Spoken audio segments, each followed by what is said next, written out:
Hey everybody, Scott Mabor here. Hope you're all excited about the upcoming holidays. Wish you all and your families happy, healthy, safe holidays. Enjoy. Just wanted to do a quick video. There's been a lot going on. Yesterday, Congress passed the Secure Act, which impacts your retirement. Whether you believe it or not, it does. There's a bunch of changes. RMDs, your required minimum distribution, has just gone up to age 72. That's the age at which you now have to make a withdrawal from your qualified plan, your 401k, your IRA, because the IRS wants their tax money effectively. It used to be 70 and a half, so that's probably a good thing. There's changes to 529 plans.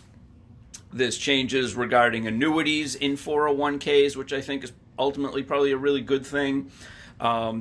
There's also some changes if you are intending to leave money in your IRA to relatives other than your wife, or spouse rather. That's a bad thing. That's now very taxable, and that's how they're funding the other things.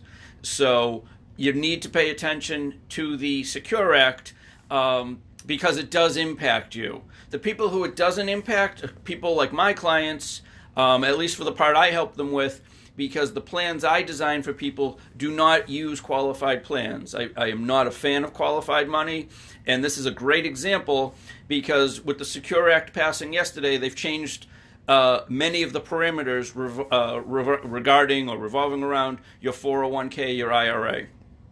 Those are tax plans that the IRS can change at will. This is a major change, but anything you do in a qualified plan is subject to the whims of Congress. The plans I design are not.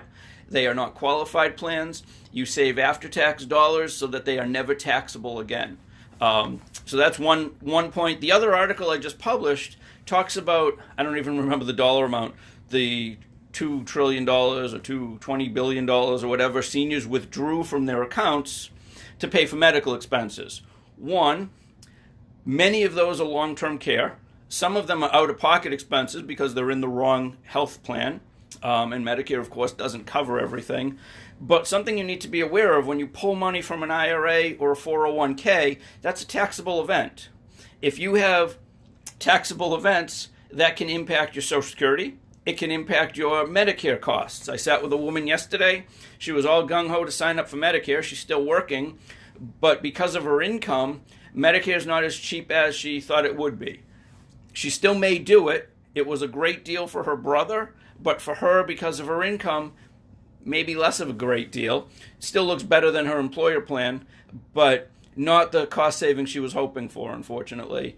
But you need to be aware of it. You know, if you're making, in her case, over $100,000, your Medicare gets more expensive. So those are the two things. Secure Act, make sure your health insurance is up to par.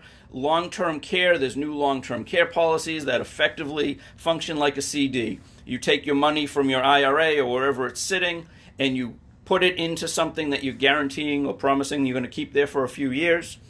And the longer you keep it there, of course, the better off you are. But you get interest and you have long-term care benefits, but no monthly premium. It's just moving an asset from one spot to another. That's all I got for today. It's probably long enough. Have a great day, everybody. Be well. Enjoy the holidays. Feel free to reach out. And Merry Christmas, Happy Hanukkah, and Happy New Year to everyone. Thanks.